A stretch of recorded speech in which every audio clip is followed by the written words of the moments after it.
Meron tayong remote indicator. Ayan. Brand GST. Sa ano to? Nilalagay ito sa mga pinto ng mga unit ng condo or hotel, kasi sabihin natin may nag-trigger na device, sa dami ng unit hindi mo siya makita. Ito, lalo kapag ang system mo pag semi-addressable, kasi ang may address lang doon yung module. Yung mga conventional niya na ST wala, kaya dito mo siya mabibase.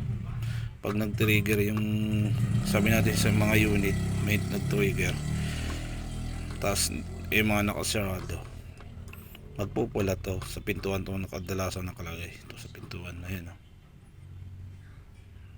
magpupula siya, tapos ganito ang laman niya. Yan lang yan, negative positive. Naka to sa naka-series sa F, sa F-DAS din. Parang naka rin din, parallel din siya. Ayun, negative positive lang yan.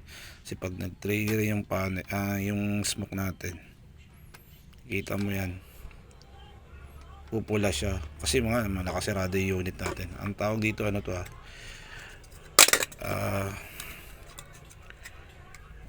remote indicator voltage po. Ayan.